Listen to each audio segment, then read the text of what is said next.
تو وہاں پر عابد روپی شیطان کا نام و نشان نہیں تھا۔ وہ عورت اسی رات دنیا سے چل بسی۔ اگلی صبح لوگوں نے اس کے دروازے پر ایک جملہ لکھا ہوا دیکھا کہ اس عورت کے جنازے میں حاضر ہو کہ وہ ایک جنتی ہے۔ لوگ شک میں پڑ گئے۔ اے جملہ اس عورت کے حال و شان کے مناسب نہیں ہے۔ اس واقعے کو 3 دن گزرنے کے بعد اللہ تعالیٰ نے حضرت موسیٰ علیہ نبینا علیہ السلام پر وحی نازل فرمائی کہ اس عورت کے جنازے میں شامل ہو اور اس کی نماز جنازہ پڑھے اور لوگوں کو شامل ہونے کا حکم دے، کیونکہ میں نے اس کو بخش دیا ہے اور اس پر بہشت واضح کر دی ہے، کیونکہ اس نے میرے نیک بندے کو گناہ کرنے سے بچایا ہے۔ حضرت موسیٰ علیہ السلام نے فرمان خدا پر عمل کیا۔ بس گناہوں میں غرق ایک عورت امر بن معروف اور نہی عن المنکر اور ایک انسان کو گناہوں سے بچانے کی وجہ سے اس طرح رحمت الہی کی مستحق قرار پائی کہ اللہ سبحانہ و تعالیٰ نے اسے بخش دیا اور اس کو بہشت عطا کیا، اور اس کے ساتھ ساتھ ذلیل القدر پیغمبر حضرت موسیٰ علیہ السلام کو بھی حکم دیا کہ وہ لوگوں کے ہمراہ اس کے جنازے میں شریک ہو اور عزت و احترام کے ساتھ اس کے جنازہ اٹھائے اور سپرد خاک کر دے۔ سبحان اللہ۔ دوستو، بنی اسرائیل میں بارش نہ ہونے کی وجہ سے ایک دفعہ سخت قحط سالی پڑ گئی۔ تمام لوگ پریشان ہو گئے۔ اسی پریشانی کے عالم میں سب لوگ حضرت موسیٰ علیہ السلام کی خدمت میں حاضر ہوئے اور آپ علیہ السلام سے درخواست کرنے لگے کہ اللہ کے پیغمبر آپ نماز استسقاء پڑھیں تاکہ اللہ تعالیٰ کے حکم سے بارش برسے۔ پھر حضرت موسیٰ علیہ السلام تقریباً 70,000 افراد کے ہمراہ صحرا کی طرف نماز استسقاء کے لیے نکلے۔ آپ علیہ السلام نے جتنے بھی دعائیں کی تب بھی بارش نہ برسی۔ حضرت موسیٰ علیہ السلام نے اللہ تعالیٰ کے دربار میں عرض کیا، یا پروردگار، ہم 70,000 افراد نے مل کر جتنی بھی دعائیں کی پھر بھی بارش نہیں ہوئی، اس کی وجہ کیا ہے؟ تو کیا میرا مقام و مرتبہ آپ کی بارگاہ میں کم ہو گیا ہے؟ اللہ سبحانہ و تعالیٰ نے حضرت موسیٰ علیہ السلام سے خطاب کیا، اے موسیٰ، آپ لوگوں کے درمیان میں ایک ایسا شخص موجود ہے جو 40 سالوں سے مسلسل میری نافرمانی کر رہا ہے، اس سے کہو کہ وہ لوگوں کے درمیان سے نکل جائے تاکہ تمہاری دعا مستجاب ہو۔ حضرت موسیٰ علیہ السلام نے کہا، یا پروردگار، میری آواز 70,000 افراد تک نہیں پہنچ پائے گی۔ اللہ رب العزت نے فرمایا، تم صرف اعلان کر دو، اسے ہر کان تک پہنچانا میرا کام ہے۔ پھر حضرت موسیٰ علیہ السلام نے اعلان کیا، تمام لوگوں نے سنا، اس گناہگار نے بھی سنا، اور اس نے دیکھا اس مجمع سے کوئی بھی نہ نکلا تو وہ اچھی طرح سے سمجھ گیا وہ گناہگار میں ہی ہوں جس کے بارے میں اللہ تعالیٰ نے فرمایا ہے۔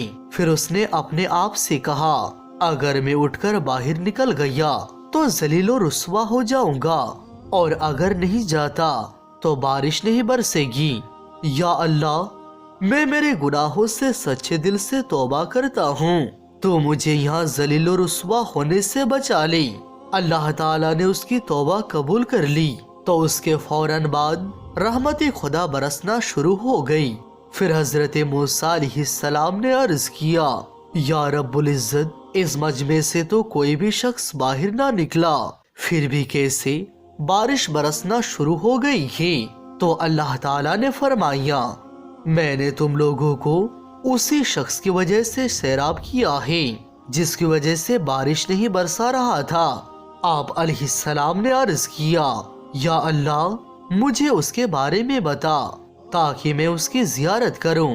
خدا بند عالم نے فرمایا، میں نے تو اسے اس وقت ذلیل و رسوا نہیں کیا تھا جب وہ گناہ پر گناہ کر رہا تھا، اور اب جب اس نے توبہ کر لی ہے تو اب میں اسے کیسے رسوا کر دوں؟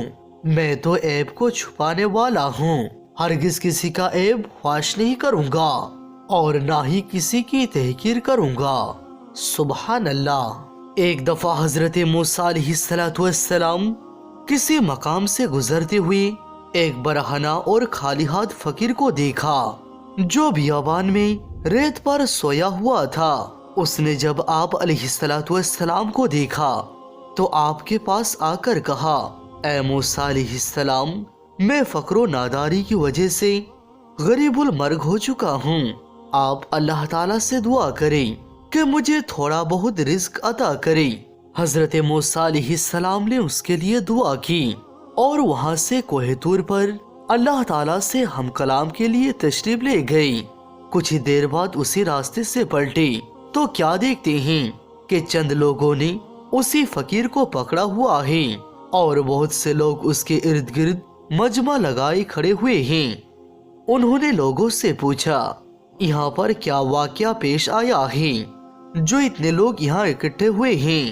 حاضرین نے کہا، ایک شخص نے شراب پی رکھی ہے اور ایک شخص پر حملہ کر کے اسے قتل کر دیا ہے، آپ اسے پکڑا ہوا ہے تاکہ قصاص میں اسے پھانسی پر لٹکائے۔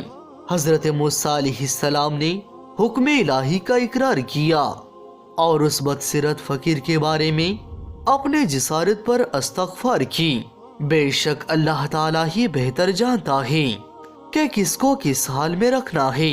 اسی طرح سے ایک مرتبہ حضرت موسیٰ علیہ السلام اللہ تعالیٰ سے ہم کلام کے لیے کوہ طور پر تشریف لے جا رہے تھے تو راستے میں انہیں ایک شخص ملا جو مالی حیثیت سے بہت ہی زیادہ تنگ دست تھا۔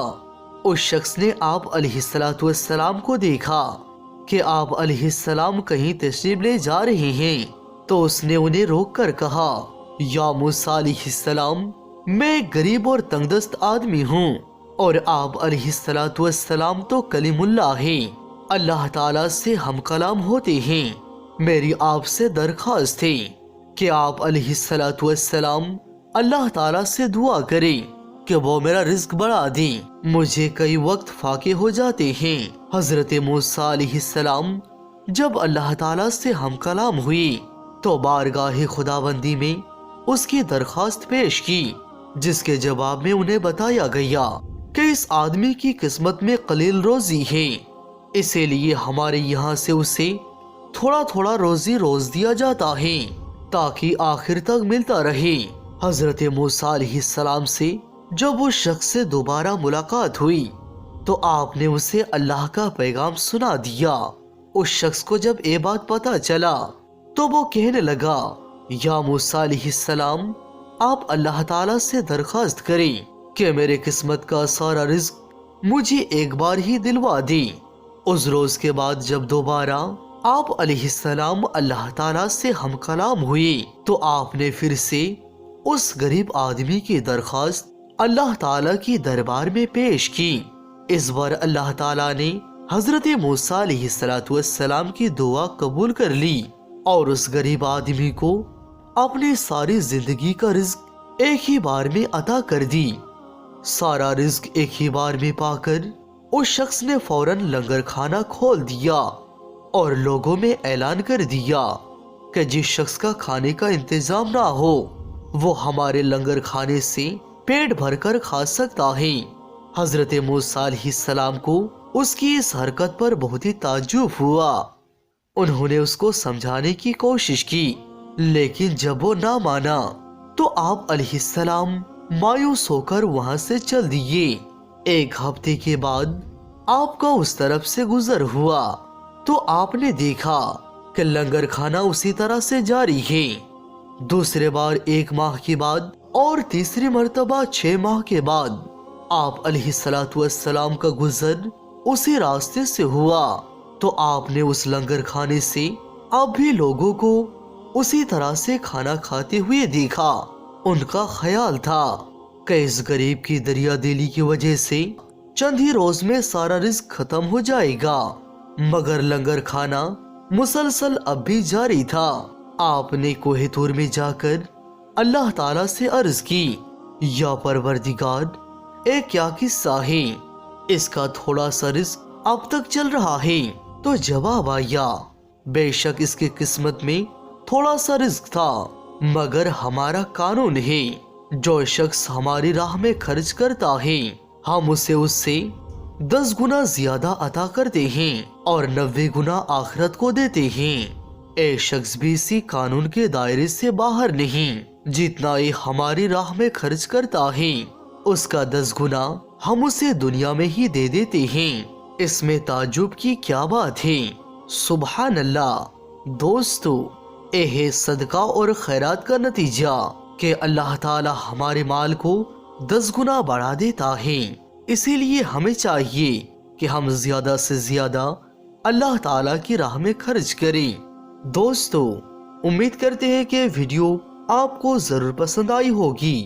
پسند آنے کی صورت میں ویڈیو کو لائک کریں اور چینل کو سبسکرائب کر کے آل نوٹیفیکیشنز کلک کیجیے۔